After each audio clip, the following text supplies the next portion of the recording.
Welcome back to JKMoto Podcast, a motorcycle podcast for the everyday rider, covering current bike and racing news, specializing in track days, club racing, and great entertainment. We truly do it all. And this week we are brought to you by JKMoto Entertainment, your one-stop shop for all your motorcycle track day and club racing questions and answers. Subscribe on YouTube, follow on Facebook and Instagram at JKMoto Entertainment. Welcome back once again. We are not here to cover MotoGP this weekend or this week or this episode because, well, there's no MotoGP, but we do have some racing to cover. So we're going to get a couple of awesome guests on and cover some racing. It was the first round of UtahSBA, so I'm going to bring on some old friends that I think you guys might recognize if you've been on the show before. If you haven't been on the show before, welcome. Thanks for being here. Please, once again, make sure you click the subscribe button down below and go check out the rest of the YouTube channel. If you're not listening on YouTube, that's great. I'm glad you found us. Go check out the YouTube channel if you are on YouTube. I like to put out a warning. These usually last about an hour to an hour and a half. And I wouldn't want to just sit in front of a computer for that long or whatever. If you like playing the video in the background, I appreciate it. Keep it up. Let's do it. But if not, and you want to listen to it, there's an RSS link down in the description. So go check that out and follow us on your favorite platform. But without further ado, let's go ahead and get into the episode. So we'll roll an intro and bring on our guests. My first track day, I got the pictures back, and I was like, I'm never doing that again.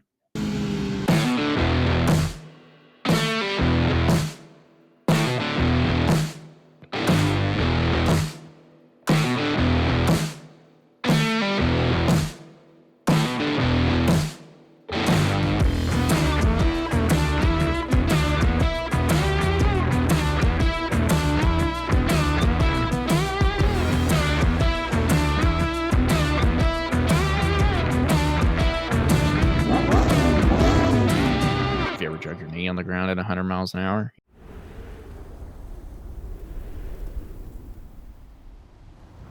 And we're back.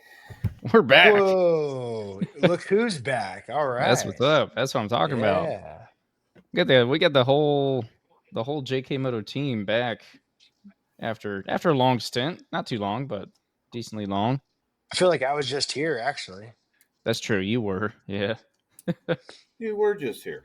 You were just here talking about dirt and talking about getting ready for round one of UtahSBA and not round one of Moto America, which we're not going to talk about Moto America today, although I do like the hoodie. Lugnut. Yeah, representing. But I just wanted to get a quick recap on round one of racing over in Utah. It was early May. We'll start with the basics. Cole, I know you love the weather. How was the weather that weekend? It was 100 times better than last year, which was still 99% shit. That confirmed. Okay. So if no you don't snow. recall, right? Yeah, round one last year literally snowed midday on Sunday, and this time it only rained enough to screw up the KOM race. So yeah, that was fun. All right. Well, I was going to pull up results, but we kind of talked a little bit off air about results being locked away in Lugnut's private safe vault in some bank in Gringotts country. Yeah, Gringotts, sure. Yeah. What was that? Harry Potter. Harry Wars? Something? For the love. The Goblin Bank of Harry Potter. I just watched it last night. I had to watch something to help me go to sleep. All right, there you go. That's fair. Cole's a closet Harry Potter fan, by the way. Yeah, you guys disgust me. We got to end the show. This is over. We got to quit right now. Thanks for listening, guys. See you later. That's it. It's done. It's out in the air. That was the big announcement. That's what we got. Yeah, Cole's a Harry Potter fan. We're done. Well, no, so Cole or Lugnut, I want to get your rundown on how your weekend went, and I got some other questions too, because I know Privateer Industries happen to be on the other side of the country without you, so just get a quick rundown on that too. But before we dive into that, Cole, I do believe it was your first ever weekend racing in the expert class. First one. Anthony here said something to me like, "Go get the thing done. You can never do that again. You never have expert race again. So go get the thing done." And you're still on the trusty 2022 BMW? 2020 BMW in true stock 1000 fashion. Just got to point that out. Okay. With crooked clip-ons. There, I fixed them before I went out again. Is that I got some ape arms or something. I don't know what's going on. Is that an in between every round thing, or just every race, or every 15 minutes? You've both seen it. No clip on is safe with me. I don't have to put it down to get it out of whack. I just ride the bike and they come back, however they want to be. Is He it puts them specifically square, and then I get on the bike, and I'm like, "What is wrong with you?" He's like, "I don't know. I put them straight." Is it specifically because there's two options here. Either you're just trying to you're really trying to go fast and you're just wishing that bike had more throttle, so you're just pulling the entire handlebar, or I know you've had some shoulder things in your past. Is it one of your shoulders likes to just kind of hang in? I don't know. Something's happening though because it's on multiple bikes. When I get done riding them, they come back with. Don't matter how you torque a clip on, it don't matter what you do. It seems like I move them. Hmm. I feel like the left side one always comes in a little bit on you. Yep, So yep. it's Yeah, not the throttle, it's the okay. What's on the left side of the bike? Is that where your rear brake is? basically nothing. That's No. probably why that one is like moves, because like that's the one that you can get away with holding on to pretty tight or whatever. Like you can't do that with the right hand, the gas or That's the just brake. yeah, I So guess that makes sense because you're always just kind of sitting there and you get that clutchless up and down and everything else. And so your bike, there's no wings. You're not running any race gas. You're not running. I he am does running run race gas. Maverick 91. Maverick 91. Yeah. That's race gas, baby. Yeah. That's that special edition shit. Sure. Maverick 91. All right. Only available in the West. But we also, I believe, if Lugnut wasn't lying to me, we swapped you over to GP shift? Question mark. Yes, sir. Little down to go up type of action. How tell me the GP shift story, or is there a story there? Or is it just kind of it was fine? There's not necessarily a story so much. Anthony sent me out on his bike one day. Mm-hmm. Told me you got to ride this bike. You got to ride this bike, and then neglected to remind me that it was GP shift till I got out there. So I had to figure that out fast. We did one round at Chuckwalla with the GP shift Okay. over the winter. I had gotten used to it that day. It took a couple sessions to get it out of your head, and I'd be a liar if I ride so many other things during the week that are Mm-hmm. normal. But it does every once in a while. You got to remind yourself, especially under like hard braking. Like I need to shift down. Which one? Which way am I going? Which way am I going? Well, that's what I've always been curious for you because I know you grew up kind of all over the place, 3-wheeler, 4-wheeler, dirt bikes, every just kind of whatever. I've been to your house a few times and you always have to ask which one is this. It's like all down or down one or all up or whatever it might be. So You know where Yep. I always have a problem with it is in the pits, like trying to get a bike into neutral so I can put it back on the in my pit or on the stand. hmm Even my bike, I'll put it in sixth gear sometimes and be like, "What the hell, dude? Why won't it go into neutral?" Like, Okay. So let's do a quick tech segment. I'm glad you said that because I thought I was the only person struggling with that. The only time the GP shift is giving me trouble anymore. The hmm only time it gives me trouble is when you take off out of the pits headed for the track. I tend to always shift down, and that puts you in second. And so yeah. Okay. So when you first get on the bike, when you you're just first get on the naturally bike, every get time on there and I'm on slap second it. gear, and then I'm like, damn it. And then when you come back, when I'm trying to find neutral, sometimes that's when the mind, when you're rolling into the pit, that's when the mind automatically reverts back to the old school and sitting there struggling trying to get the thing in neutral. I That swear I makes do it every time. That makes a lot of sense. I had GP shift on my Aprilia for like a week, and never on the track, just out on the road. And there was one time I was getting on the freeway, and I gave her the onion, if you will, and went to shift and clicked underneath the thing. And luckily, it was out on the road, so it's not like I was redlining or anywhere close. But yeah, instead of going into third, it went into first, and had a lot more RPM all of a sudden. Yeah, yeah. It was a good time. And I was like, oh, yeah, well, okay. Good thing that was here, which is why I haven't quite reverted. I've got all the parts now that you guys are all converted over. I'm like, oh, maybe I should also, but not yet. Not Something we'll convinced. talk about as we get into this USBA thing is a certain green bike that we both rode this weekend together. And knowing that that thing was going to be GP shift and there's not another option for that, Mhm. I persuaded Cole. I was like, "Hey, dude, we got to get you into GP shift." But I feel like Cole, like going to West next round, I think you'll really see the benefit of that even more so, like through turns 3 and 4. or Yeah. 4 and 5, whatever they call them, because like you have to like grab that upshift all leaned over and stuff, and it's so helpful to be able to just slap the shifter and grab your upshift. So that's the only like real advantage I have heard of the GP shift is when you're leaned over in a turn and you need to upshift. Well, there's that, and then like the speed of the shift, right? Like you don't have to scoop under the shifter to get your shift in GP shift. You can just slap, slap, slap. And then Yeah. usually when you're coming into a corner, you've got all day. I mean, maybe not, it feels like it, but you've got time to get your foot underneath and then grab your downshifts on your way in your braking zone. So to me, it just makes sense. Like, and on track, I don't get screwed up by it. Like we were talking about getting screwed up by it in the pits and in the paddock. But Hmm. on track, I don't get screwed up by it because it's just like everything's so mechanical and habitual. Like you go into turn one, you're grabbing two downshifts, then you're grabbing an upshift, and then you're going three more corners before you get a downshift, right? Like it's just so mechanical that you do everything right. And then as soon as you come back in the pit, you're not on that mechanical mode anymore. And Yeah, you all have to that actually kind. think about what you're doing. And that's when you get screwed up. Yeah, Seems like it. that makes a lot of sense. Well, so I don't need to get into crazy results, Cole, but how how was it? I know you won a couple championships last year with the novice at UtahSBA, which is awesome. It was great. And you stepping up, can't sandbag and hang out with novice for too long. Lap times are, I think, a little different. So what was that like? Getting out of there? Any nerves right off the bat? I don't think there was any nerves. I actually enjoyed a couple things to unpack there.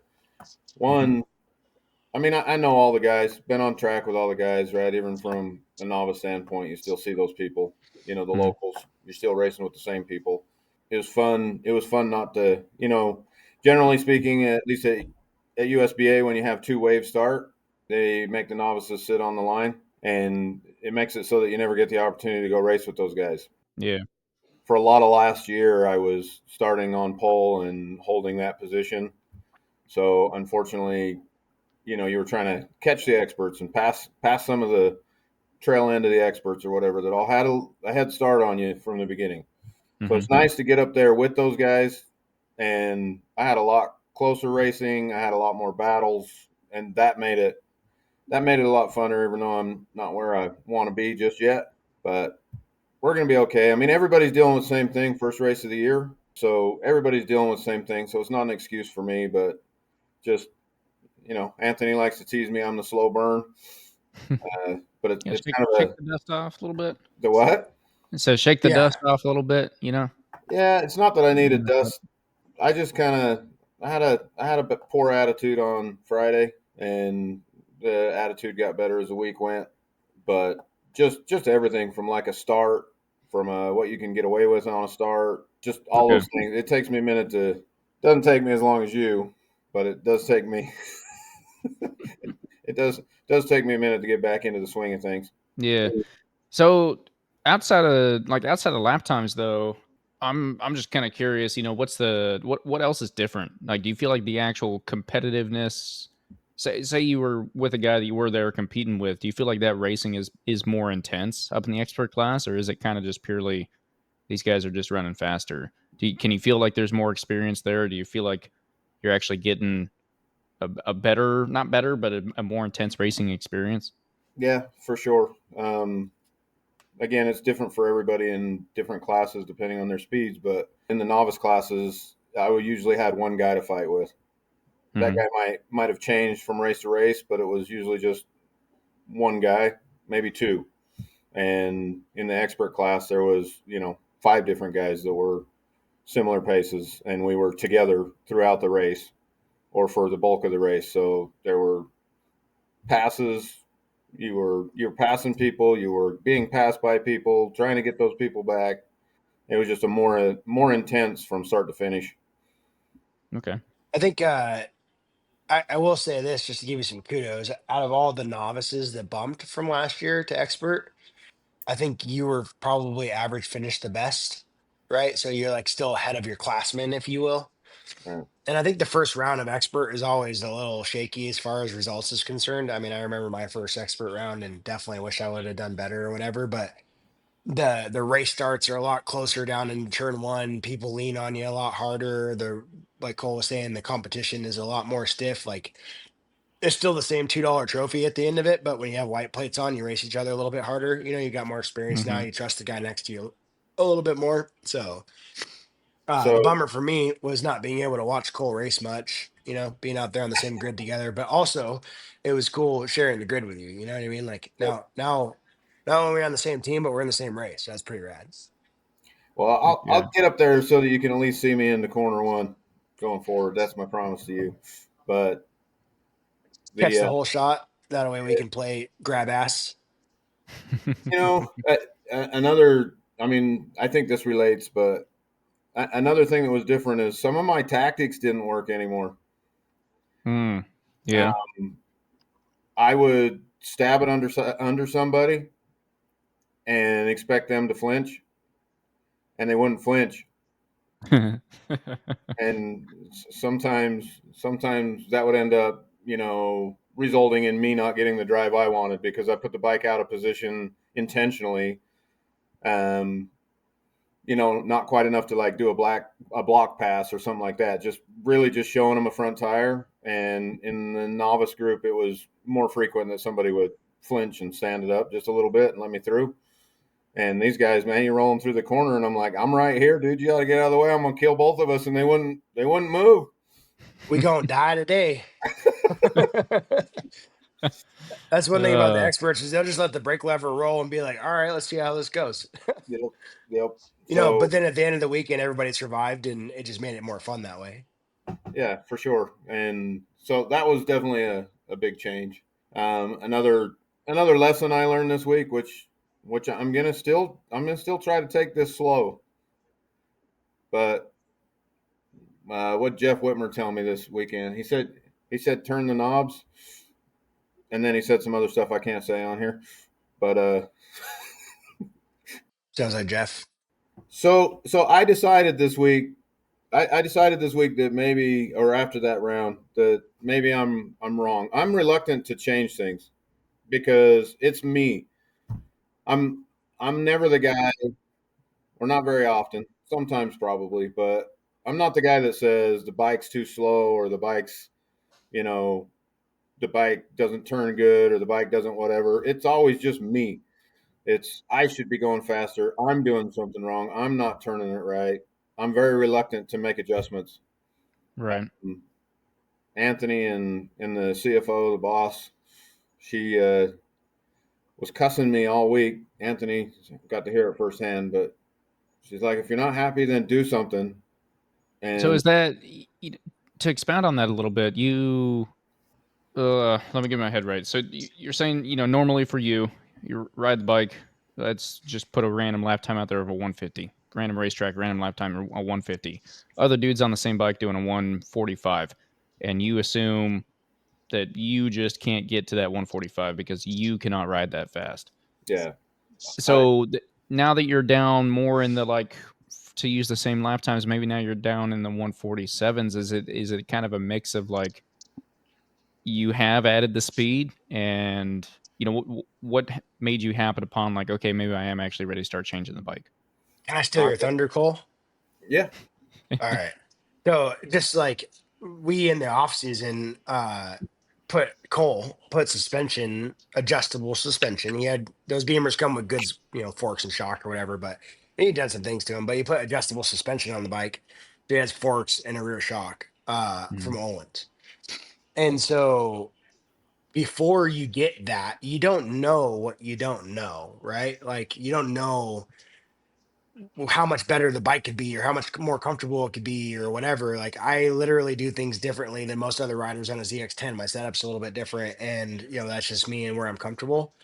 So now Cole, he's not wrong. It's always the rider. It's always going to be the rider. The rider is the biggest opportunity on the motorcycle, but having suspension and being able to make the rider more comfortable will allow the rider to go faster, right? So it's not like changing the bike is the miracle, that you needed to drop 5 seconds, but changing the bike might be enough to make, Cole, myself, or anybody a little bit more comfortable so that you can go out there and push for those extra few seconds.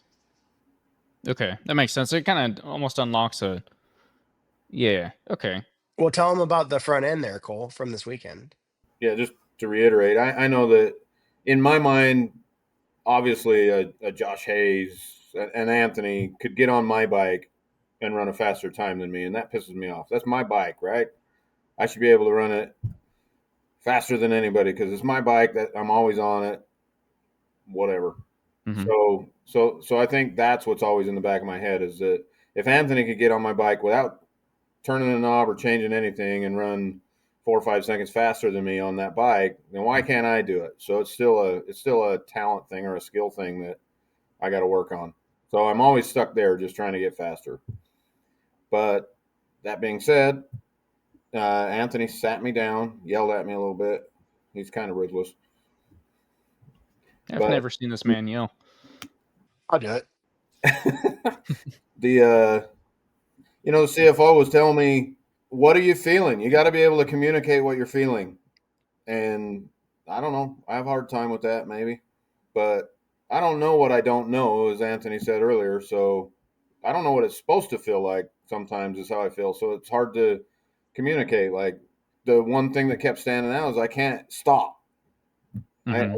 I just can't stop the bike, but I'm out there side by side with these other guys that seem like they can't stop the bike either. I mean, I'm just assuming they're feeling the same thing I'm feeling. I'm just not doing as good a job with it. And Anthony sat me down, ran me through 5 questions, and then started clicking crap on there. And the next round, I went out, and oh my God, man. The bike's like all of a sudden it stops wherever I want it. It was the biggest one, as stupid as that sounds, it was the biggest one thing change, clip ons or rear sets or, going to a Q3 or all those kind of things. That was the biggest noticeable, just like, oh my God, this is a different bike. And I brought it back in the pits and I said, more, please. More, please. And It's kind of funny though, because like I felt like you were, determined and struggling a little bit. Like, was the look on your face previous to that moment, and then you came in after we made those adjustments, and it was just a big Cole smile that I'm used to seeing, and I'm like, there you go, like that's what we're supposed to do here. It So unlocked it. yeah, So my biggest question with that, because it sounds like you started messing with suspension a little bit and figuring out very like kind of very little, by the way. very little. okay. It was obviously, I think what that tells me, Anthony, you can agree or not, but what that tells me is it was a blaring problem Mm-hmm. that I was not addressing. And so just to start going in the right direction, it was like the chunks were just like chong, chong, chong. I mean, it Yep. was Worlds of difference with minor now, adjustments. now I'm super excited. I can't wait to get back to round 2. And that's Okay. what I mean about like making the rider comfortable. You know what I mean? Like this is super techie stuff, right? Maybe this wasn't the objective of our podcast today, but enjoy it anyways, listeners. Mm-hmm. Uh, so with my Kawasaki, the way the geometry set up on the bike, I'm constantly battling having enough braking support and letting the bike fall on the nose so it can turn, right? So it's a balance, and I'm always playing with spring rates or preload or compression to get that just right, And I think the change that we first made on your bike, Cole, was just maybe 3 turns of preload. So I had 3 turns of preload to the forks, and all of a sudden he comes back in smiling. I'm like, see, it's that easy, and that's exactly why we went with suspension. So the reason why I brought up the listeners a second ago is because I get asked all the time, like, what do you think? Should I buy suspension for my bike? And I'll be honest with you, I don't really care what the pace is. My answer is normally yes. If you can afford it, to buy the suspension. And some people might disagree with me, but man, there's something about rider comfortability to be spoken to, like where if you can be comfortable, you're more likely to push outside of your comfort zone on the track so that you can grow speed and grow skills as a rider. I don't know. It just makes sense to me. Yeah. Yeah. I I'm went from tracking. sorry, you've ran that track, the east side. Mm-hmm. I went from having to yell at myself and grit my teeth to not hit the brakes on the start finish line Mm-hmm. before the 3 mark Mm-hmm. to making those clicks and pushing it to the 2 and having full control to make an adjustment going diving under somebody or into turn 1. I mean, for That's it. example, the first race start out there, that was the scariest moment of the weekend for me, actually. The first race start, I went into turn 1 and she wouldn't stop. She wouldn't stop. I was trying to turn into 1 and it was trying to just go straight. And it could have That's been a bad deal, but luckily yeah. we all made it through. I was just gonna say, so like looking back, just to kind of stick on this whole, maybe some tips to some of the listeners out there. You ran a great season last year. Do you feel like if you had been open to those adjustments, or whatever was stopping it or whatever, who cares? But if you had made adjustments like that last year, do you feel like that would have shortened your curve and made your getting faster? That makes sense. Yeah, I mean, possibly, but we just. Well, I mean, of course, I guess it should have, but now, like we've just barely cracked. We just barely started playing with the potential now, and I still think there's a fine line. I mean, earlier I said I'm not. I'm the guy that doesn't blame the bike; he blames himself. Mm-hmm. I still think there's some merit in that. I mean, I see not this is not a hit at Anthony because he knows what he needs from the bike, and so he knows what to change. But too often I see people in the pits that change something after every round. They don't even know what the hell they're doing. So I think there's a fine line with just going nuts and always blaming the bike and changing something after every round. That being said, those people that are screwing with it all the time, maybe they'll find something, I guess, quicker because they're willing to make the change. Slow burn. Shout out to Fuzzy because Fuzzy built your forks for you. He does all my suspension stuff. I was actually just with him yesterday, no, Friday, working on a couple rear shocks and suspension for the bike that we'll still get to talk about here in a minute. Mm-hmm. That I screwed up actually, but I learned a lot just by talking to him. You know what I mean? And like a lot of these guys, they don't have somebody in their pocket that they can talk to about these changes and what the effects and the counter effects is, because every single thing you change on the bike is gonna have an I don't want to say negative effect, but it's going to affect something you weren't thinking about, right? Like we add preload to Cole's bike so that he can get it stopped better. And if you don't understand why preload helps with that, we're blowing through the stroke. Like the forks are completely collapsed on our way into a corner. We can't pull the lever any further because the forks are on the bottom. So we had preload for a little bit of support to keep it up off the bottom, but then the thing doesn't turn as well, right? Like, so when I'm asking Cole, like, hey, this is how's the bike turn in? How's it do this? What do you feel about that? I ask him 4 or 5 questions, and these are the same things that Fuzzy would ask me, and that's how I learned. You know, okay, then let's try this. And there's one or two different options, and you pick an option that has the least amount of counter effect on the motorcycle, right? Mm-hmm. Like, so I know what I'm looking for out of a bike as Cole goes through this, and we make changes to his bike. We talk about what the bike's doing before and after. He'll get to a point where it's like, oh, like I think I just want to throw a couple turns of preload on it, and he won't have to think about it. He'll just know, like, okay, I did this before, it made this better, right? And Yeah. so, that's one of those things. And we just put it on, so there's only our second weekend on that suspension, so we're still unlocking what we can do to help you out with that, and in time it'll change. But yeah, I was just looking at Owen's valving curves for shocks because I had 3 rear shocks down at Fuzzy's and we were doing a service on them and we changed the valving on them a little bit. It's pretty crazy how like one little 0.01 millimeter shim in a shock can change what the shock will do for you on track. You can lose yourself if you like the analytical side of motorcycling or whatever. Maybe you should learn about suspension because God, it's crazy. Yeah, I don't dare. Well, I I like think the analytical side, but I'm scared of it.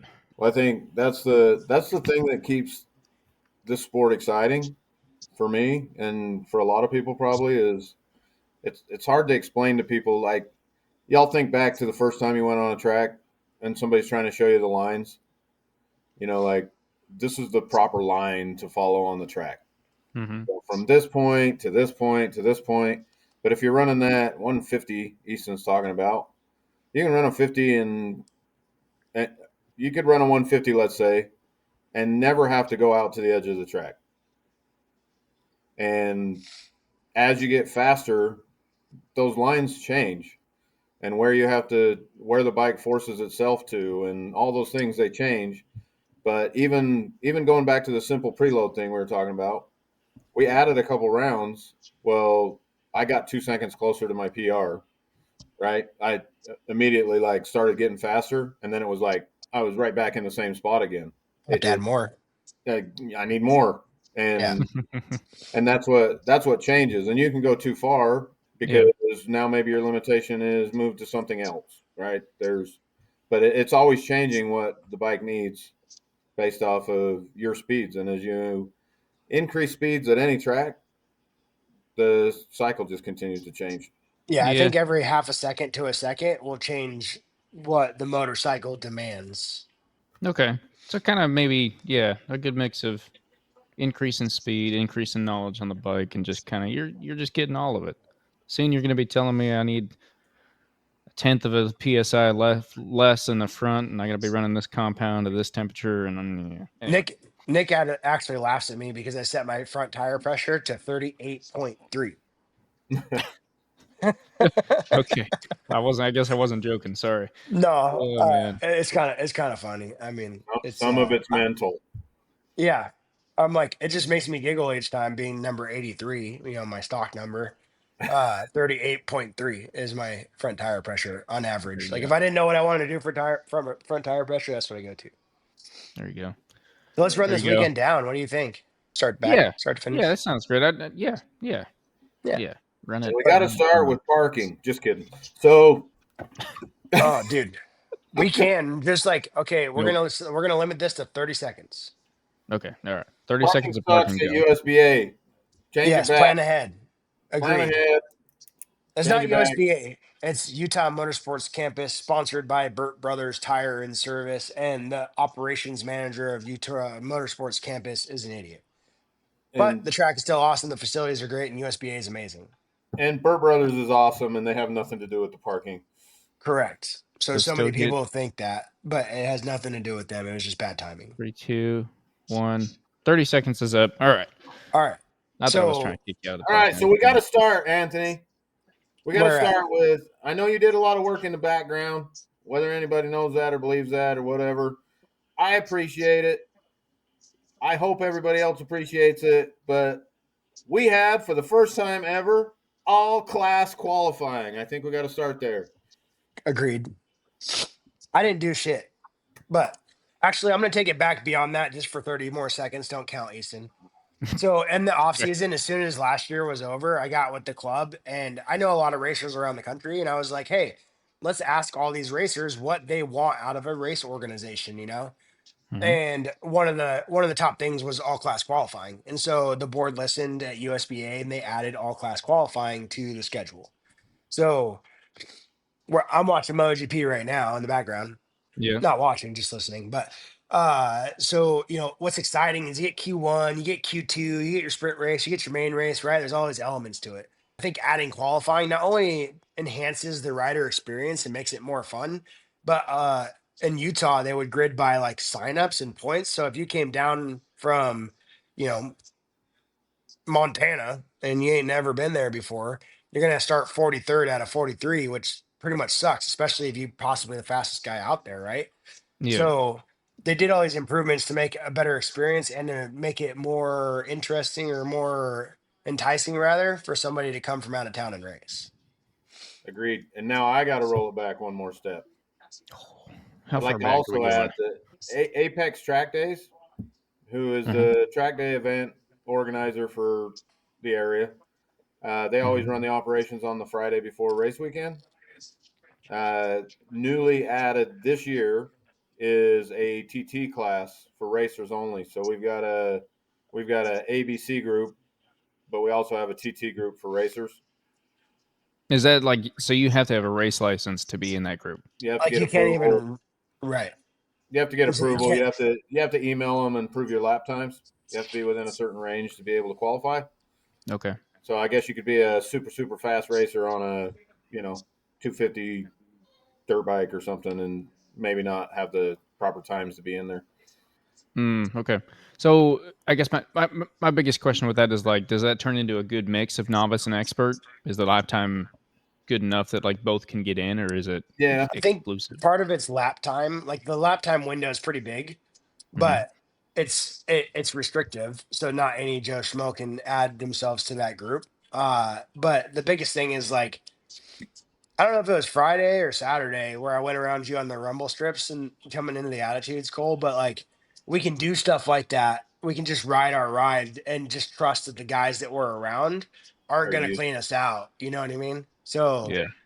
Because it's even it, on a it nice A group day, you get some track day heroes that are fast, but not necessarily used to bumping bars.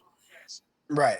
Or they get the red mist, right? Like as racers, if I went by some amateur racer who knows who I am, they probably won't try to follow me into the attitudes. They're probably Hmm. smart enough not to try and do that to themselves. But on a track day, I've had it happen so many times where I go around somebody and they're like, I'm gonna follow them into this corner. And next thing you know, it's like, "Shia!" Like, dude, I almost died. Like, you almost cleaned me out, bro. Like, don't try and follow me places. So it's more comforting for the racers. It's safer for everybody, and it's a cool element that they added as well. The Apex track days. Yeah, I Yeah. like that. So the Apex Track Day thing, and then the qualifying, both benefits and improvements from last year. So how'd your qualifying go, Cole? Not great because I'm a slow burner. So if I was a MotoGP racer, I'd be that guy that qualifies in the back. I'd be like Brad Bender. Or Salvatore? Well, you don't got to be rude. Sorry, he's right Brad there. Bender, you just don't quite have the start speed that he had last year a couple times. Yeah, I need a little bit of red mist. I need a little bit of that to pull me So, out of but my it's shell. funny, as now that we do qualifying, right, Cole? Like for me, when at my first practice session on Friday, I followed out a guy who's a little bit slower than I am, but fast enough to where I have to race him to get past him. And I did that intentionally to like flip the switch for me. And so Yeah, in qualifying, oftentimes I'll let a couple people go that I know that I can rip past and get onto my lap. But that way on my out lap, about halfway through the out lap, I can go after them. And that red mist, turns the switch on a little bit and I can actually ride my ride. So knowing that about yourself, you got to set yourself up in qualifying. Now it's like we talked about like the never ending of racing and the setup and the strategies and stuff. But now Hmm. qualifying is a whole new thing where you have to strategize your qualifying. You can't be behind people and get plugged up so you don't get a good lap in. right. Uh like if that's something that you need is a little bit of a racing scenario to turn you on a little bit, Yeah. then you got to make sure you set yourself up for that success because you only got 10 or 15 minutes or whatever to find a good lap time. Well, when I first started racing with USBA, I had never qualified before, and I went out and whatever. It is what it is. I didn't understand. And the first time you talked me into going to Chuckwalla and I got to witness the qualifying, I was like, oh, hell no, you got to do this because it adds instead of sitting around all morning drinking coffee, waiting for the races to start, treating them like warm up rounds, it's a whole nother aspect. You come back and people are watching the timer, they're telling you where you're at. You usually get 2 sessions. So if you didn't do good on the first one, you got to go out and push that second one to try to climb up the ranks a little further. It's intense, right? Like it adds It a is. level of intensity, Yeah. which at the end just adds to the weekend. And so So like how there's a many? whole. Oh, go Not to ahead. bring up the shitty part of this sport, but how many more tires you buying now that you're doing all this qualifying? No. We'll get to that. Okay. No. Like for me, it didn't change because last year they did qualify for KOM. So I'd Hmm. always qualify on a set of tires and then I'd run those in the morning race on Saturday. Okay. Uh, and then I'd also use those same tires to do my warm up on Sunday. So like I have a strategy and nothing changed for me. And I would probably assume, Cole, that it didn't really add any extra cost to your weekend. No, this was. We'll ask the tire question after the next weekend because they didn't have the tire I wanted. No, let's not go down that road. Well, we don't have to go down that part of the road, but the fact that they didn't have the tire, so I'm always excited to get a freshie, and Hmm. I'll throw the other one in the garbage just because I'm so excited to get a freshie. But the aspect of a freshie was not as exciting to me anymore. Like, who cares? It's just another one of those ones. So, Mm. I probably had my cheapest tire weekend that I had at least all year. I'll bet it was cheaper tires this round than. So I feel like I want to get further into that when we start talking about the E word race. Uh, so, We're almost there. but yeah, I know. I'm He's excited pretty about it, dude. excited about that part. Yeah, I I can am, dude. tell. I From a really guy that was am because adamantly against it, he's sure I, excited now. yeah, let's sum this thing up and then let's get to it. So I'm just gonna tell you about my morning and then we can get there. But and the tire thing, like Dale at Racer's Edge, like he asked me before we got up there, like, hey, what tires do you run? And I'm special, right? But I run the soft stuff always because my bike's set up for it. I can build enough heat in it where I don't deteriorate them. Everybody's like, "Oh, you need to run a hard tire to make it last." I'm like, "I don't. Like, I don't know what your problem is." But So he didn't bring a bunch of the soft stuff, pretty much none of it. So we had to Mhm. run down the harder compounds because it's supposed to be cooler. Well, it ended up being hotter than he assumed, and so he'll never make that mistake again. But I think my PR on East was a 133.8. Last year did that. So in qualifying, I went 133.7. I know on those tracks, it's when it's cool, it's fast, it doesn't get greasy. So I was trying really hard. Won my first race of the day. Um, and then that was Cole's first expert race as well. But yeah, so that was qualifying and my first race. But I will say now that endurance, which is what I'm excited to talk about, they take the fastest qualifiers time from the team if you're doing a team endurance, and that's how they grid us up. So my Okay. 33.7 not only worked for my whole weekend, but it put me in that guy, if that's the right direction for your screens. Wrong direction. Yeah, you're going the wrong way. There you go. For me, it was the right way. All right, that guy. So put me and Cole on in P1 for the endurance race start. Okay. Real quick, before we get to the endurance, just one second. I'm gonna die here, dude. It's an endurance podcast episode. You got to make it all the way through. Well, it's gonna be a long episode. It's not. Yeah. I want to talk to Cole before we get to the super long race. You're doing KOM this year for the first time, which is double distance, correct? That's Sunday. We're going out of chronological order. Yes. To make that story, I didn't race KOM. Well, let's Okay. not go there yet. What? It's gonna. Have you ever seen All the right, all movie? right, all right. Yeah, Sorry, yeah. I Like, there's a prolonged too reason. long. I Yeah. apologize. No. It's not even No, about you don't have to go to prolonging. endurance, just not KOM yet, because there was reasons I didn't race. That's a Sunday thing, and we're not there yet. Felix, hi, Felix. All right, we're gonna have the graphic engineer throw up endurance, and we'll get into endurance. She's gonna be mad. Still figure it out. So yes, the saga of endurance. Endurance. Are we going back to the beginning? Do we need to talk about building a bike? There's a little Talk about no. There's a Okay. quick build up, right? All right. Cole, quick build up. What do they call that? A prologue or epilogue? Prologues beforehand, right? That's English. Pro sounds before. Well, motorcycle racers, bro. Yeah, Yeah, sorry, that's my we're- 7th language. We're dummies. We know brat. Yeah, da. That's what we know. So, backstory, not really, but kind of. I was not looking forward to doing this damn shit, this endurance thing. And Cole was super excited about it right after the end of last season. And so Cole's texting me and calling me, and we're talking on the phone. And he's like, dude, I'm going to buy this new bike. I want to build this endurance bike. Do this. I want to do that. And I was like, dude, that's stupid. Like, don't waste your money, Uh, but we kept talking about it. And I just so happened to have a weapon in my garage. And I was like, hey, dude, like, why don't we race this thing? Weapon? Did Yeah, you say a weapon? a weapon. Like a large trash can that you throw at someone? Like, yeah, like I'm gonna knock you out with a trash can leg if you talk shit about it one more time. I'm just saying. Anyway, okay. It's a damn weapon, dude. It's been all kinds of colors, but it happened to be green. Let me break in here. I will add that I was super excited about it, and just to reiterate what Anthony said, I was anywhere from a brand new CBR 1000 Fireblade triple SP. quadruple R to an Aprilia 660 to a Ninja 400 RRRR. We all over the place. I was looking at used BMWs. I was looking at used Suzuki Gixxer 1000s, new ones, because that's the cheapest, 1000 out there. Mm-hmm. I was all over the place, and I need to feel something. You know that, Anthony. I'll spend a lot of money just to feel something, and I couldn't. That was the limiting factor for us trying to make that decision for you. I was trying to help you make a decision. As I would recommend bikes like, hey, there's this and hey, there's that. He's like, that doesn't do anything for me. It doesn't get my blood boiling, I'm like, God dang it. It's the perfect bike for that, Mm-hmm.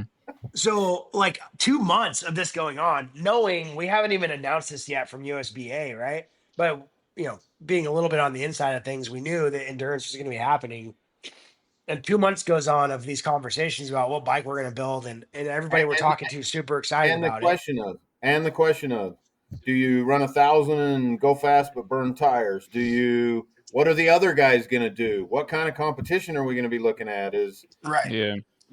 There's a lot of questions there that you don't normally think about. I'll just throw 1,000 under me and try to go fast. And then this opens up whole different strategies and realms and things that me at least, have never thought about too Well, much. speaking of strategies, let's remember that for a couple minutes down the road.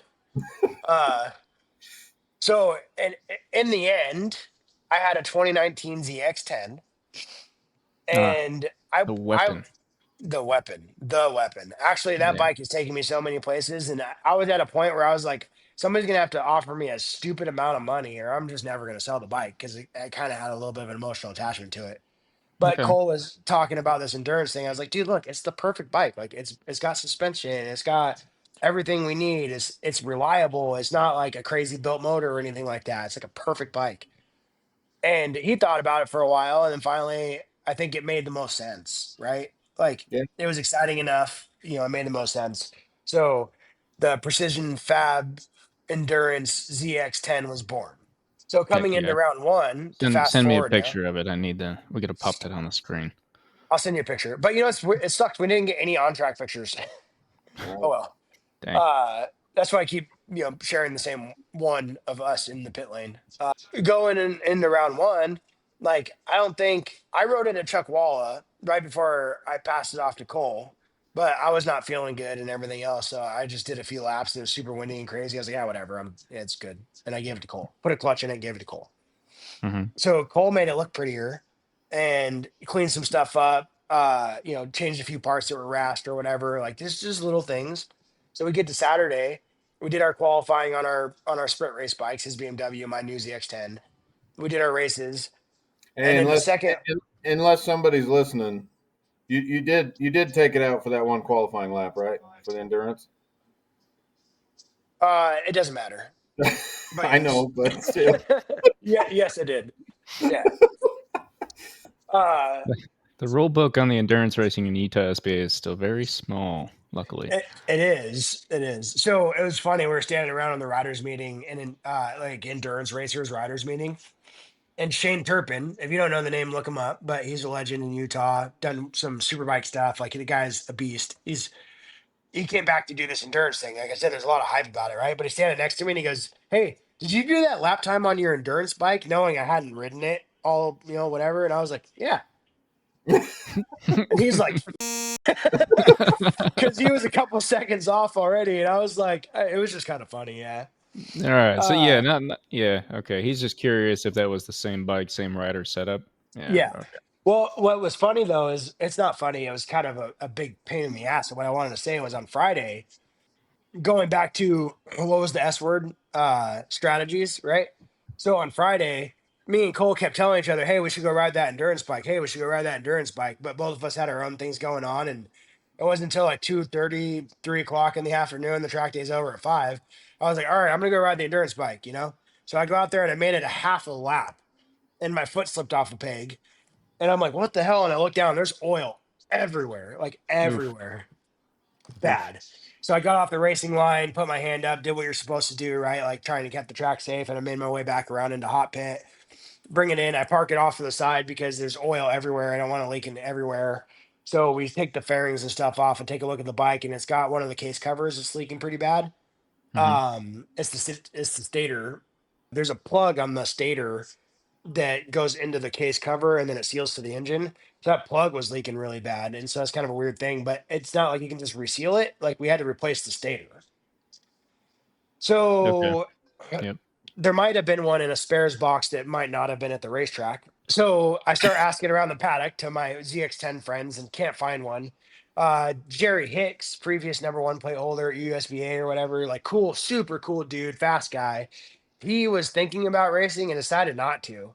So he knew I was looking for a stator. He's like, "Hey, just take one off my bike." And he left his bike in the garage. He's like, "It's yours. Just take care of it." I'm like, "Oh, sweet." So Friday night, I pulled the bike over to my trailer, and Saturday morning, I jerked the stator out of it, put it in the in our endurance, the Precision Fab endurance bike, Mm-hmm. and then go out to do. I didn't even ride it after that. Like we cleaned it up a little bit, I was just like, let's just let it sit and be sealed. So then we did our qualifying on our bikes. We did our Saturday morning race, and then the endurance race is supposed to happen last on Saturday. So there's Mhm. one more open race between my race and between the endurance race, and Cole was racing it on the BMW, and I was like, hey, I'm gonna take it out in that race and test it and just make sure we're good. I Neither one of us have ridden the bike at this point except for like a half a lap, right? Yep. I go out there and I let the field go. Like I do the out lap and I pull straight into pits and just kind of look down and double check myself. There's already some oil on my foot, but I don't know if it's leaking or if it's residual because we didn't do the best job of cleaning it up, to be honest. Uh, so I let the field go and I go out again and I do another lap and come back in, and Ian from Trackstar standing on the wall. So he's taking a look at it. He's wiping stuff down or whatever. I'm like, all right, cool. Like we think it's just residual, but like, let's do another lap and make sure. So I did like 3 of those. And then finally I was like, screw it, dude. Like we're either going to win or we're going to die because I can't tell. So I bring the bike back in. Cole was out there doing his race. As soon as he pulled in, he's like, we good? I'm like, yeah, sure. We're great. But Chess actually helped us out by cleaning the thing up really good. And so Chess and Jason, they helped us out get the bike cleaned up pretty good. But in the meantime, as they were doing that, I'm like, all right, cool. Like the bike felt like shit. So I want to change some things. So I raised the front end and I went to soften the springs and stuff like that. Somehow I screwed the forks up. So we went from like, okay, the bike's leaking oil really bad and we're screwed. We can't do this race to bike's fixed. Now we can do the race, but let's make some adjustments to, oh, I broke the bike again and now we can't do the race. So you screw the forks up like It's a long suspension wasn't story, working. dude. It's a No, long. like I, They were I, real. I made them. Yeah, it is a long story, but they were wasted. It wasn't rideable. It was a Okay. All right. mechanical error. It was a mechanic error, not a mechanical error. Like I totally screwed up, right? So, but now me and Cole are sitting there going, "Hey, dude, like we can't race this endurance race," and I felt bad because again, at this point, I still don't give 2 shits to race the endurance race, but Cole was super excited about it, right? And I was like, Mhm. dude, that's my fault. I screwed up the bike. Like, we can take my race bike and we'll do the endurance race. And Cole's like, I'm not racing your bike. And I was like, I ain't riding that BMW. So, like, we're both sitting here going, well, shit, I guess we're not going to do it. And so I'm feeling really bad. And I'm like, well, okay. So I take a part of the fork over to AJ from Paradigm Racing, who's actually Shane Turpin's mechanic. And Shane Turpin's only back to do this endurance race. And that means he's our main competition, right? This Mhm. is 30 This minutes before start time, FYI. maybe even closer. So I haul ass over to AJ and I take this fork cap and I'm like, hey, dude, this is what the problem is. And I did it to both forks. He's like, all right, well, we can fix it. And we weren't able to fix it because we didn't have a special tool. But AJ came up with a way to rig it to where it was safe enough to ride. And I'll tell you that we just fixed the forks yet on Friday. It was not Mhm. safe. Good to know. Good to know now. I'm just saying. It was So safe. You made it. we You made didn't it. crash. We You didn't made it. crash But anyone else. It was safe. Let's Yeah, not get. I guess the fact of the matter is Easton's right. It was safe, but enough. I got to go back to the start in turn one at some point. Well, When we're when getting there. when We're we getting get there. there, please to the audience, please keep in mind what he just said. Yes. Well, we'll reiterate what I said there because I went out there and I went to AJ and he helped us fix the forks, right? Oil problem, fork problem. Now both fixed, maybe, Thank you, right? Like Jerry, and thank you, AJ. 100%. Yes. You guys Thank saved you. the day for us. So we're like 5 minutes till we have to race start. And we've been back and forth on the emotional roller coaster about are we actually going to get a chance to do this race or not? And again, I felt bad because it was important to Cole. And on the other half of me, I was like, man, I hope I broke this bike permanently so we don't ever have to do this. But uh, Oh, so five jeez. minutes to go, I'm like putting my helmet on because I got to take the bike out on the hot pit. And I'm starting the race as our only plan. Speaking of strategies, we don't have one at this point, which we We had learned talked is a about bad a idea. few, but all of them were out the window at that point. Well, as soon as the bike started shitting the bed on us, like in just dumb little things, it was like, yeah, dude, like who cares? Our hearts So weren't even really in it at that point. It was just at kind of that point, we are just like, okay, let's just go see if the bike works. You know. So I look at Cole right before I head out on a hot pit, and I go, dude, I don't trust this thing at all. Like, if I feel any bit weird whatsoever, like I need to tell you, I'm really sorry, but I just don't think I can do it, dude. Like, I don't want to freaking high side myself to the moon and crash myself and not get to do the rest of my races and all. Like everything was going through my head, right? Zero trust, zero confidence. he told me, he said, we're going to go do the thing. But if I come back and tell you we're done, we're done. You understand? Yeah. I didn't want either of us getting hurt, and I actually felt a little bit personally responsible for all this, considering it's my old bike. I just hadn't ridden it in a long time, Mm-hmm. So, anyways, The weapon, yeah. the weapon. So, endurance race is about to start. There's 12 bikes on the grid. There's got to be more because this ended up being the most fun I had all weekend, as much as I hated going into Quick it. snapshot. Sorry to interrupt, but all thousands, mix of No, everything. a mix. There's ultra lightweight bikes, 600s and thousands. How many liter bikes were out there? 50%. Okay. All right. Yeah. But our main competition, like this bike, so the Precision Fab Endurance ZX10, it's a race bike, but it's not an endurance race bike. It doesn't have a quick Right. dump fuel. It doesn't have quick change stuff on it Or an electric fan. or an electric fan. We'll get to that too. Yeah, the problems haven't stopped yet. But I told Cole, I was like, screw the quick change because I can change the ZX10 rear tire in like 20 seconds, dude. Like I'm super fast at it. So we don't need Mm-hmm. that shit. But anyways, so our main competition would be Shane Turpin and Lee Callens. Both these guys are really quick. Shane is, a legend at UMC or Burt Brothers Motor Park or whatever. So I qualified P1 for us. Shane qualified P2 for them. And so when we go to line up for the start, I'm on pole and Shane's right next to me, and they're on a fully built endurance R6, quick dump, quick change, the works, right? Mm-hmm. So the last thing I said to Cole was like, I don't trust this shit whatsoever. And I feel like I'm probably not going to do this race actually when we get out there, right? Cole,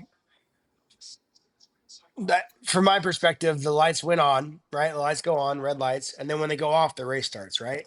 Right. I got you. So it is an endurance race. You can't Mhm. win it in the corner one. Yeah.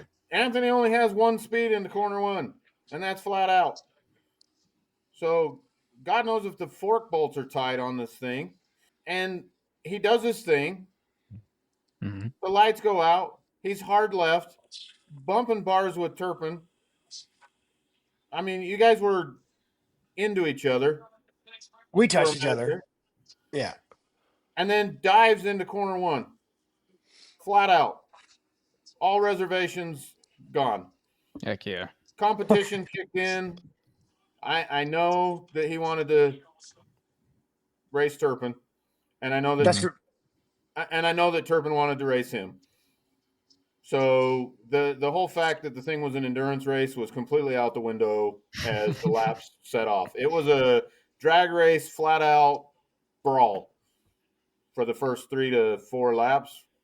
Mm-hmm. Anthony leading, Turpin all over his back tire at times. He'd be 2 bike lengths back at times, but would regroup and catch back up to him. And we're just all standing on the wall going, I guess the bike's okay. Leaves saying, I don't know if I'm going to race this thing. And then races it. yeah, So The weapon. we The talked weapon about that red itself. mist earlier. That was exactly it. Like, but what a cool opportunity, dude. Shane's been kind of on the shelf for a while, like he's still riding and stuff and he's coaching and doing all this stuff. And like, you don't forget how to ride a motorcycle when you've done it that long. And to be able to grid up with Shane and race, like, it was freaking cool. Like I was excited about it. And I And he's definitely wasn't going to let him beat me. previous motorcycle lap record holder out there? Question He's mark. to this day gone faster on either one configuration of Okay. tracks at Utah than I ever have. Okay. So he's still, yeah, he's the guy still holding it down Yeah, I would say that I've so. heard about, or As at far as least like in, aliens, yeah. yeah. Okay. so So so these uh, guys bang bars, race like it's a 7-lap sprint for the first 4. It was on lap 4, I believe, right? 5. It was on lap 5. Yeah, so we And completed 4 and then we started lap 5. unfortunately, Shane Turpin had an off, Okay. which brought out a red flag and brought everybody back in the pits, which brings up another interesting thing about endurance racing. So the way they're doing it in Utah is when they finish the races for the day, as soon as they can get those concluded, If they're early, great. If they're late, great. But as soon as they can get them finished, the endurance race is going to start. And that endurance race is going to go till 5 o'clock when the track is cold. So we're dealing with a situation where race to race or race weekend to race weekend, we don't know how long that endurance race is going to be for sure. So we got to have a couple strategies on the table in case it might be a 30-minute endurance race if something goes haywire during the day. Mm-hmm. They're all slated to be 90 minutes, except for round 6, which will be 3 hours. They're slated to be 90 minutes, but if the day runs long, it's just going to cut into the endurance time. And But also going so, forward, they're making changes on that so that that doesn't run as much of a risk. Like they really want to preserve the 90 minutes for endurance. Okay. and so the fact that Turpin had crashed and brought out a red flag, the time doesn't stop on an endurance race because it's a time, whoever can do the most laps. So Anthony brought the bike back into the pit, and we got to experience the don't touch it, only one rider over the wall. Can't add fuel, can't touch tires. Yeah, Yeah. it was our first experience with all of these rules. And to the USBA's credit, they had a lot of policemen down there on the track because it seemed like if you moved wrong, somebody was there to yell at you for sure. So when Which you say which good. only one rider over the wall, if you were coming in and changing riders, you come in a hot pit, do you have to have someone else there to have the bike? I mean, not necessarily, no. And So, like, but this is it is like different. hockey style where the guy has to be in before the other guy can leave or whatever? Or is I mean, that just for that red flag This was scenario? that's different because it was self-evident, a red flag. Okay. right? All right. So, from the rider's perspective, right, these 4 laps, like, I'm being blamed for racing it like a sprint race, which that's not entirely incorrect. Like I wanted to lead, right? I just Mm-hmm. wanted to control the flow because I knew I wasn't sure. Like I don't have any laps on this bike as of recent. I wasn't sure how it was going to hold together. So the parts of that were still in my head, but I could tell you that I could control the race from the front. And I knew what kind of lap time Shane's been running all weekend. I've been watching, he's been watching me. So when I got the whole shot, my goal was to run I wanted to run the fastest lap I seen him run all weekend, every lap. I wanted to make him have to push. And I Yeah, knew that I could do that without like being on the limit. So the first like 2 or 3 laps, I was still kind of learning to trust the bike after I got the whole shot. Like the whole shot was just, you know, seeing red. that And was then just so blind. Yeah, go ahead. ambition. Yeah. Blind trust. Yeah. And then after Send. that, I was like, okay, are we going to die or are we going to make it? Right. So I do a couple laps and I could hear Turpin behind me, and I have the lap timer so I can see right what I'm running and I kind of I get my eyes kind of know it, whatever. But Yeah, then we get into like lap 3 and I can hear him like louder behind me. I'm like, okay, I need to step up a little bit. So I lay down, I go like a second and a half faster for lap 4 and I created a little bit of a gap. Well, I think that sucked him in to be pushing to keep up with me. And unfortunately, like they made a change to the bike, I guess, right before the race, and it wasn't good. And he lost the front, and then he lost the rear, and it high sided him. And he ended up getting hurt. Actually, he broke his back in 2 spots. So, Sheesh. whether or not he listens to podcasts, and hopefully he listens to this, get well soon. And we hope to be racing you a few rounds down the road. I doubt it'll be soon enough for round 2, but what I didn't realize through all this until the red flag came out and I looked down at the dash is the bike is at 120 degrees Celsius. Yeah. Yeah. Easton's smart enough to know. I wasn't smart enough to know. I just know bad exactly how hot that is. But that's a problem. Yeah. Um, so I literally I immediately upshift a couple gears and try to just like cruise back into hot pit to try and get the thing to cool down a little bit. And I killed the bike as soon as I got out of the hot pit and I rolled all the way down to our pit stop, which Chess and Jason got us on warmers and we were sitting there waiting it out. The restart, we had to go back to the same rider.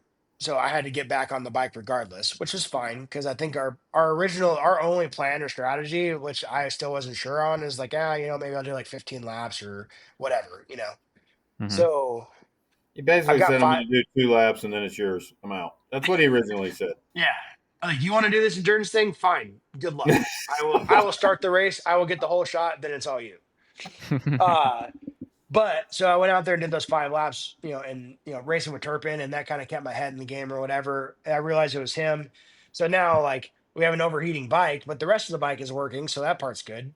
You guys pull out the leaf blower? No, we didn't. We Oh. weren't prepared again for that. Next round we will be. I think I figured all that stuff out. I had, to, So I, had to, I had to run back and get my helmet after the race started. prior helmet. Okay.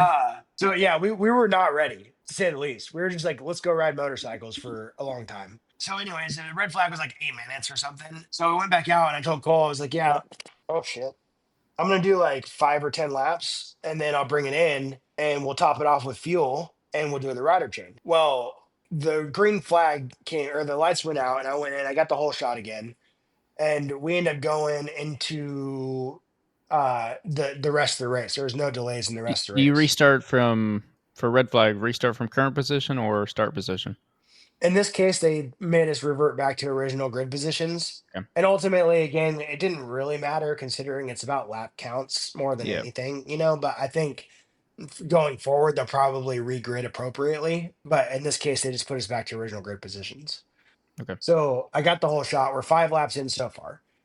My best guess as to how many laps you could do on this bike with fuel is like between 16 and 18.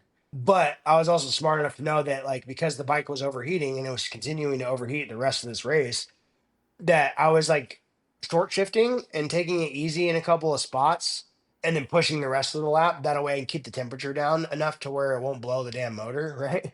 Mm-hmm. So I went from doing like 35s and 36s at a comfortable pace to doing like 38s, I would say. And then Okay. so the rest of my endurance race was spent just like, just keeping a pace, like keeping the pace, keeping the bike cool, preserving everything. Mind you, we started the race with 6 lap old Dunlop R7 R5, R7 rear R5 front. Okay. So We we're have 5 laps actually on a in. warmer ready to go, for the record. We We were do. prepared enough to have that. Yes, we do. So I went out there and my objective was just to click off the laps, right? And get to the point where we needed fuel and then swap riders. And then probably at that point, Cole would be able to finish the race Mm-hmm. because it was shortened and then the red flag. I was planning on doing like 10 more laps. I think I went out and did another 17 or 18 laps. I just didn't want Did to you get stop. fuel at the first pull in? We No. couldn't. Okay. Yeah. So because of the red flag, we couldn't touch the bikes, including fuel. Yeah. So we got 5 laps, and then I went out and did another 17 or 18 laps. So I ended up 22 to 23 laps in, knowing that we could only do about 18 laps on fuel, but could never gurgled or burped or nothing. And I was just having fun, dude. I was like, I'm gonna go out here and ride all damn day long for all I care. And for the record, our pit board was telling him, To pit. "Come in, Get fuel Come in." now. And I was coming by like this, like, no, I'm good, dude. I'm still clicking off laps. So Oh man. finally I pull in, and I'm 23 laps into the race. I've got 23 laps clocked already. I think I've got a lap or two on most everybody else out there, right? Because I just didn't stop. We And just kept how riding. far in, like time wise, are we talking? We're So 50? technically, when I pulled in, we were like 46 minutes into Okay. the hour of racing that was shortened this round and with a red flag. And from my perspective, like you said, he's up 2 laps. But from my perspective, everybody, it was, I don't know what was going on with some of the strategies, but there was a lot of rider changes going on. There was a lot of teams coming in, switching, and I think, and you've got 3 different classes out there at the same time, also. So it's a little hard to keep track of. You got Ironman, which is 1 rider, 1 bike. Mm-hmm. You got what me and Anthony were doing, which is 1 bike, 2 riders, Up to 4. up to 4, and then you've got Pony Express or whatever you call it. 4 bikes, 4 riders, all on the same team, switching transponders. So Okay. it's a little hard to keep track of what's really Who's going in on. what class and what the strategies actually are. And yeah. But I had no idea where we were at. I know I was lapping some people, but like because people are doing pit stops and stuff like that, like you don't really know when you're on the bike exactly where you're at as far as timing and scoring is concerned. I obviously knew that we were leading, but I did not know by how much. Right. So I got to a point where I was looking down at the dash. I'm like, dude, I'm gonna run out of fuel, and that's stupid because we put in all the work and we're probably leading by a good chunk. So I pull in and I rip down to pit lane, and Jason and Chess are there as our pit crew. So they throw it on stands real quick, and I'm like, yeah, we need fuel. Cole's ready to rip. I tell Cole, I said, hey, dude, like the bike is overheating because he didn't know about this yet. I don't think I told him during the red flag. I was like, look, the bike is running hot. We got to take it a little easy, in certain spots to give it an opportunity to cool, but, put in the laps. And so Chess grabs the fuel can. We're getting yelled at because we don't have our fire extinguisher ready. And so Jason steals our neighbor's fire extinguisher because we never brought one out. That Thank you, way we have a neighbor. fire extinguisher handy. Yeah, exactly. Whoever it was, thank you. And me and Chess are doing the fuel, and like I'm yelling at Chess because I'm all hopped up, just come off the bike. I'm like, dude, you're not getting it in fast enough because he was like kinking the hose, and it was me kinking the hose, not him. He was like doing it, But it was fun. It was pandemonium for a second. It was crazy. I look at Cole and I go, oh shit, do you want that tire? And he goes, nope. And I was like, all right, shit, do your laps. But right then somebody said, you only got 15 minutes left, and we're like putting a full load of fuel in it. We're talking about tires, and I think Cole heard that, and I heard that, and Cole's like, "Shit, I don't care what that tire is like. We're going. If we only got 15 minutes left." So we cut the fuel off, recap it. Cole mounts the bike, and I told him it was at this moment. I'm like, "Oh, hey, the pit limiter is on, and you have to press this button to shut it off when Now you get out on track." let me do it. It was not at that moment. Earlier in the day, I think it was. Okay. Earlier in the day, he had told me that the signal switch on the Cowie, the signal switch, if you switch it to the left, it engages the pit limiter. The turn signal. What would be a turn signal? Okay. Yes. What would be the turn signal is a pit limiter. Again, no experience with that from my side. And then you push it in like you would to disengage signal lights normally to shut it back off. So there's the pandemonium, and I jump on the bike. Here I go from lap 1, and I go down hot pit, make the turn through the gates to come back out and get on the track, and the bike's like, I'm like, what the hell is wrong with this pile of garbage? And I was like, Mind you, oh. Cole has not ridden this bike. I don't think ever. I mean, he rode it like 2 years ago for like 3 laps, but at this point, like he's getting on the bike and he's never even ridden the thing. So I entered the racetrack still trying to figure out what was wrong with the bike. Headed into like corner 2 and 3, and went, oh, I remember he told me earlier, and I pushed the thing, and here we go. Yeah, if you turn that off with your, I don't know how it is on yours. I had one on my bike, but it's still there. But I turned that on one time because I was in a place where the speed limit was 25. I was like, I'll just turn that on so I can't even speed here. And then like halfway through, I was like, this is getting real boring. But I couldn't tell how open my throttle was. So I slowed down to what I thought would be like, yeah, that should be good. Clicked it off, and it did like wheelied up and just took it off. Yeah. Like, yeah, it'll get you. It's pretty aggressive how all of a sudden it decides to go. Usually for me, when I pull in, I like through hot pit, I have the pit limiter on to pull off the track after a race, and usually for me, I'll shut it off at the end of hot pit, so I don't try to go back out to start my race with it on and forget, Right. But if I'm still on the gas and I hit it every time, it's like, like it's just kind of funny. So, anyways, Cole didn't put on a tire. He took on some fuel. He knew about the bike situation. Temporarily forgot about the pit limiter, but out on track he went to finish the race. I went out there for my segment, had a lot of fun, took it easy, just kind of learned the bike. I knew we had a lead to kind of nurse, so I didn't push it. Didn't just wanted to bring her home, learn the bike, so I don't have that problem next time.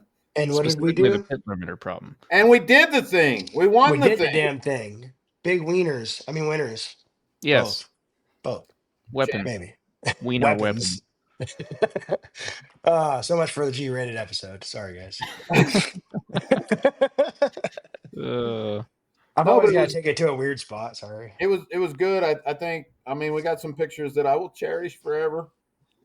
Absolutely. Afterwards, and I think I learned something this week, Easton. I think it was. I'm going to tell my story again, Anthony. Sorry, but Utah Motorcycle Law posted some thing on Instagram that I don't know where they got from, whatever. But it was when you're driving down the road or something and you see a motorcycler with his hand on his hip, like driving the motorcycle with one arm, hand on the hip, it said, what you don't realize is that's the most satisfying, that motorcycle rider is in full zen, blah, blah, blah. And trying to make it all emotional, like, the wind in your hair, spiritual experience of a motorcycle, blah, blah, blah, blah, blah. No offense, Utah motorcycle law. I didn't necessarily think the post was the most awesome thing in the world, but for some reason it kind of stuck in my head and I started thinking about it. And I said, you know what, the best, for me at least, the best thing on race weekend, it's not the out lap. It's not even the race or being there. It's the cool down lap. After you've done the thing, you see a lot of riders will be riding out there, visor cracked, maybe waving at their friends, but the arm on the hip sometimes, sitting up, getting your wind back. That is the zen moment of the race weekend. It's the cool down lap after the race is over. You've done it. You didn't die. And, you finished wherever you may have finished, but that's like peace. That's the peaceful moment. And coming off on the endurance race, even though I did like 10 laps or something to finish that thing. That was a cool moment. The cool down lap was a cool moment. It was a zen experience right there. Just to say all the things that had happened, this whole story we're telling you just started, you're doing your cool down lap and you're thinking through the day of the oil leaks and the fork's not working and, not having a fire extinguisher or a helmet in the pit or whatever it is. And you got to the end, it was over and you'd won. It was a great feeling. I think That's it's awesome. extra like on the endurance thing. Like I've done it before, and it takes so much out of you. Like it's a lot of riding, and there's a lot that goes into it, and you have the team effort and everything. Like the weight of a few additional others on your shoulders. Like Cole had to make sure that he went out there and did his job to not disappoint me, and vice versa. Which we would be fine, however, but. At the same time, like that's additional. I don't want to say pressure, but it adds to the element of this race, and so even though I didn't get an opportunity to hit the cool down lap, when I did my stint and I knew Cole was going to finish it and I had full confidence in his abilities, standing on the wall and watching the rest of the race was that moment for me. And I was like, dude, this is pretty rad. And to not speak just about our experience, like all the racers, all the fans, there was quite a few people watching this race. Yep. All of the crews and team members that helped all the endurance racers, all of us had the same aura about us after the race where everybody was just like, dude, that was sick. Like this was so much fun. And it was and that's all like on a USBA post was floating around out there. They were asking about like what your best memory was of the weekend or whatever, and 80% of them are talking about the endurance race. It was a cool experience, and I went from like screw this, I don't want to do it, to like I can't wait to do the next one. Like my There race you bike's go. not even here. Race bike might be at the working class customs garage right now, and the endurance bike is in my garage, and I'm doing a bunch of work to it to make sure that it's even better for the next round and we don't have those issues. So Yeah. Well, super excited. it added, just to reiterate a little more on that, I guess, is it just added. Normally, you go do a sprint race, sometimes, my wife says, here's the knuckles, see you in 7 laps.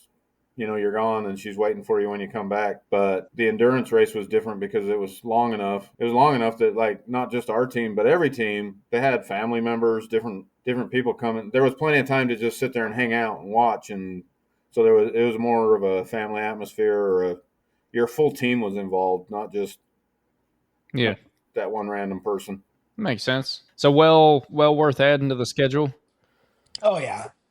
And Lugnut's addicted to endurance racing now. I don't know about that, but Yeah, it was I it think was so. definitely fun. It was fun. And afterwards I sat down on that cement wall and poor Jeff Taylor, he thinks every time I see him, he's been calling me a dick all weekend. He said every time you talk, you're complaining about something, and that's not true. You guys, okay, that might be true, but I tried pulling him over and I started talking about something, and he's like, "Oh, here we go." He was ready for the complaints, and I said, "No, I'm not complaining. I'm just thinking like." The other interesting thing about endurance is on a sprint race, it's 7 laps. Every once in a while you get a red flag. You have to go back to the pits, and that throws everything into turmoil or whatever. But when you start talking endurance, 60 minutes is a hell of a lot different than 90 minutes, and 3 hours is a hell of a lot different than 90 minutes. And not knowing for sure what kind of time you're going to have to run. Like I said, those strategies have to be more thought out. They have to be, up front, ready to go. If the race is going to take this long, this is what we're doing. If it's going to only go that long, that's what we're doing. And the whole aspect of the race changes with just even that race we just did. If it would have been another 10 minutes, another 20 minutes, there would have had to been a tire change. Right. There, maybe one more rider change. Who knows, right? There, it just changes so many aspects of it. Our makeshift strategy worked perfectly on that day, but that same strategy wouldn't work full going length. forward. Yeah. We'll sort it out for next round. But There you go. that was the main event for Saturday. So not to conclude on the endurance thing, but there's some more to talk about on Sunday. And we had a big crew. Like it was the whole Precision Fab team. So Chess and Jason and family. Obviously Cole, Clarissa, Carver, don't who? forget, don't forget my boy Carver. Carver, Yeah. Carver came out. Jade. Um, Jade from Trump. So it was cool. Like there were so many people there for this event for the weekend. They Mhm. came out for the whole weekend. So endurance draws a crowd too, right? But we also had my buddy Damon from Legal Ride and his girl Martina and Dakota from Lux Vonnie and his media guy were there. So like we had this huge crew in the pit. We won't talk about the parking situation anymore, but that made it more difficult that so many people showed up. But it was great. It's a good thing. But then so we always have this thing where we try to get kicked out of an Applebee's on our race weekends because there's an Applebee's in Tooele. Mhm. Ode to Ricky Bobby. Dude, we didn't even make it to our seats in Applebee's and we got kicked out this time. So that was pretty cool. That was a record. Yeah, that was a record. So All right. 17 of us or 18 of us, Richard and Carla from Apex Assassins and the kids too, they showed up, right? So we actually went like 20 deep to the brewery, enjoyed a good night's dinner, talked about the endurance and the racing and everything else. And it was just a great day and a great way to wrap up the day on Saturday. Well, heck yeah, that's awesome. Honestly, I'm running a little short on time, and I think it's a great way to wrap up the episode. Also, but that's killer. You got 5 more I minutes? Yeah, 5 more minutes. Cool. yeah. What's up? So you asked about KOM earlier. Yeah, All right. So round one I last guess. year, it Yeah, we snowed. did promise that. Yeah. All Yeah, right. it All snowed, right. it rained, it iced. That was round one. Mm-hmm. So Friday and Saturday weather was great. Sunday, actually, it wasn't too bad Sunday morning, but we knew there was rain on the horizon. So all eyes on the skies, right? Morning sprint racing went good. I think Cole and I did a race in the morning both, and we did well. I ripped the fastest laps I've ever ripped around East in the morning race, knowing that the afternoon would not give me the same opportunities. Couldn't quite get in the 32s like I wanted to, but I was consistently in the 33s and happy about it. Okay. Um, so lunch is at noon, and KOM is supposed to be at 1. Lo and behold, at 12:30, the skies opened up and it freaking dumped rain. It was crazy. Cole, I don't think you had rains mounted, right? I could have. That might be my biggest regret from the weekend, but I could have made it happen, but I didn't. So I did not have rain tires on a bike. But it was a weird situation because like it dumped rain for 15 minutes, like heavy, like the paddock Mm-hmm. was soaked, right? And then it stopped. And then the track put us on a lightning delay. So instead of being 15 minutes to race time with a wet track, we were 30 minutes to race time with a wet track. Because there was a breeze and the sun poked back out, the track was not fully dry, but dry. Yeah. But there was too many wet patches to run a dry race. Yeah, So race and direction, for the record, I was suited up, ready to go because I really thought in my heart they were gonna call it dry switch it right at back. the last minute. Yeah. And only because of a few puddles and one damp corner, really. And they just couldn't. So wet race it was, and that means DOTs or rains. And so I took the grid. There was still 10, 12 people that came out. Yeah, All of us on rains except for one guy who went DOTs, which was actually the smartest call. Because after 2 laps, I the can track was imagine. dry. And I don't Yeah. know if you've ridden rain tires in the dry or slick tires in the wet, but I think I'd rather ride slick tires in the wet than rain tires in the dry. It was atrocious. It was terrible. So 3 laps in, like my best laps had already happened, and I just had to manage, right? But just to sum it up for shortness of time, I won KOM. The guy in DOTs was AZ. He pulled a second coming from fifth because as the track got drier, he only got better. Yeah. And then so he finished second, and then Lou on R1, also on reins, finished third. There But you go. race Final direction final made the tip safe to call. final tip to club racers, I guess, is full on rain race tires aren't necessarily always the answer when you have DOTs available. I think all of us forget about that. You know what I mean? Like DOTs are an option. Yeah. I mean, like in a scenario like that, that kind of makes sense. You know, and Yeah. I mean, obviously to your point, like did pretty good on them. So Yep. So the actual tip there for club racers is to go spend a bunch of more money on extra wheels and just have every type of tire mounted at one time. there you go. Yeah. Every Dunlop compound ready to go. Sure. You don't even have to worry about what they pull up. Awesome. Well, hey guys, I appreciate you guys coming out and joining me for this wonderful episode. I feel like we might have to just keep doing this. It's great. You know, you only get so much in the phone call stories, but this platform I feel like gives a good amount of time. Well, there's 5 more So rounds to wrap up, so we can definitely do that. there we go. There we And go. if you're Yeah, next listening to this, come round. out and race. Yeah, come race. Come do Heck yeah. endurance. May 24th and 25th. Put together an endurance team and go race for 90 minutes. You don't need a plan or a strategy. You don't even need a bike that works right. Just come race. Yeah. There you go. Let's do it. There you go. Yep. All right. Well, to the audience, thank you guys for joining us. Hope you guys enjoyed. We'll see you guys in the next episode. Thank you, boys. Thank you, everyone listening. See See ya. you later.